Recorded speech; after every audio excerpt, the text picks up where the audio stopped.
Hi, this is Don Kerr with DoubleTake. This is a quick demonstration of a new prototype for DreamDraw, which is a product integrated with our FlickIT technology in Launchpad, which allows you to basically mark up drawings and flick them from one screen to the other. That screen may be a touch screen to another touch screen, or a tablet device to a big touch screen. So what you see on the screen here now is one window on the right is the touch screen, or the big screen version of it, and then to the left is a simulated view of the mobile application. In this case, the Samsung Galaxy Tab. And you can see that you have the CAD drawings in the background, and they're different on each view. You have the ability to then open up, tap on the desktop. You can open up and select different backgrounds. In this case, they are CAD drawings, but they might be something else. So I could switch to look at Space Station, and that CAD drawing would show up. Or I could switch to this floor plan model view. This also supports pinch, zoom, and rotate, so I can make it small, or I can pinch back out, make it bigger, or I can rotate it.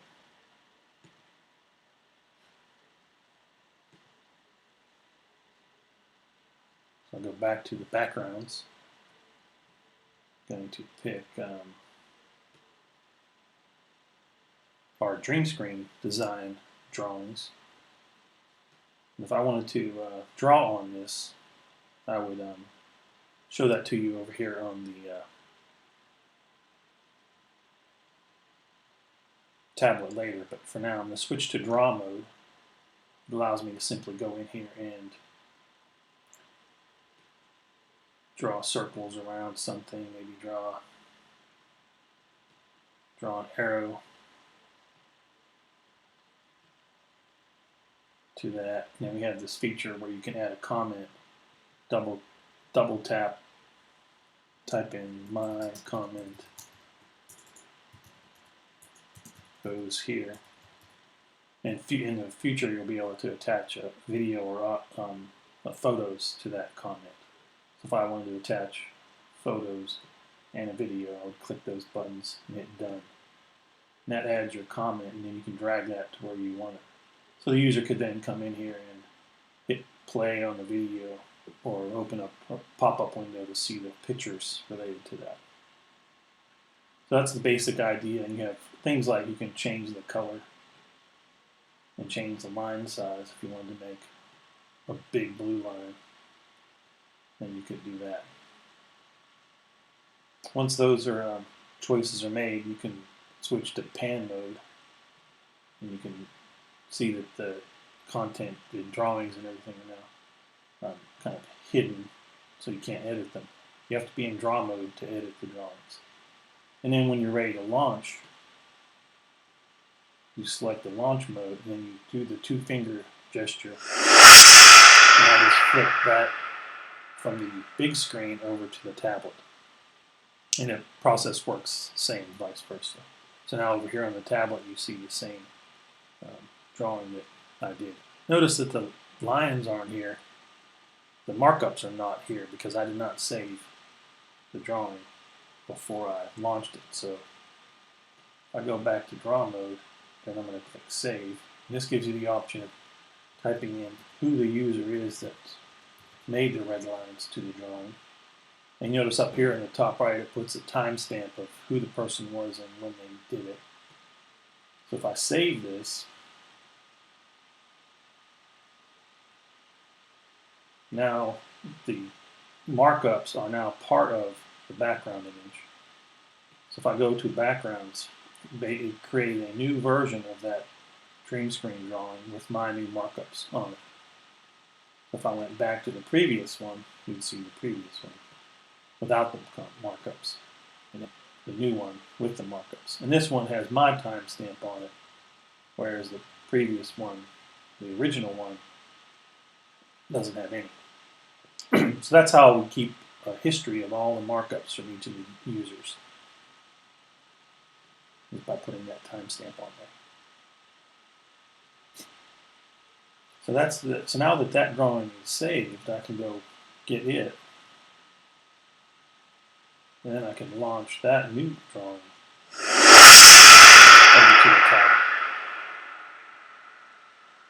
So if I want to go from the tablet side and pick a different drawing,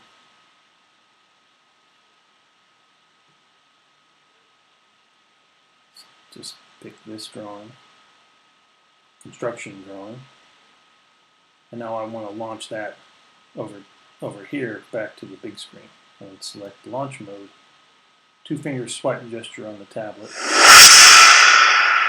and then voila, it appears up on the big screen. So the key thing here is we have pan mode, draw mode, and launch mode.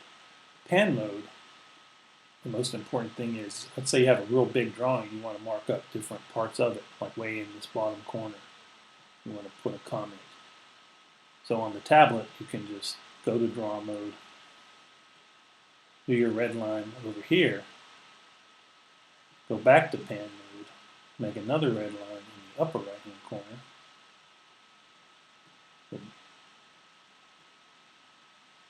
So we have two markups, one in the upper right hand corner and one in the upper left hand corner. So if I go back to pan mode, I see both, that one and that one. And now,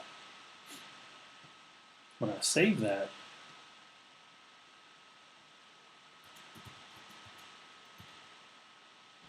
new version, it could take a while depending on the size of the drawing. This drawing is pretty big, so it takes a few seconds to process the saving. And this is saving the new image to the server in the cloud so that it's available to anybody that uses the application. So now you see that drawing is there. And I'm in pan mode now, so I can see that my comment at the bottom is there and my comment at the top is there. Go to launch mode. Put that new version up on the big screen. And now you see you have both the comments, both of the markups in different parts of the drawing. Again, you still have the pinch, zoom, and rotate if you wanted to do just kind of explore the drawing and review the comments. You can do that. Hit this 100% button and it returns it back to the full screen. So that's how the DreamDraw Prototype works. Pretty slick, especially the ability to double click and then type in your comments. You can do a whole lot of stuff with this in the future with videos, images, any kind of object. We can actually embed the photos right into the drawing if we wanted to do that. So the possibilities are endless. Thanks for your time, and when you actually do this with the hardware, with the tablet, with the big screen set up, you'll be really excited about the solution. Thank you.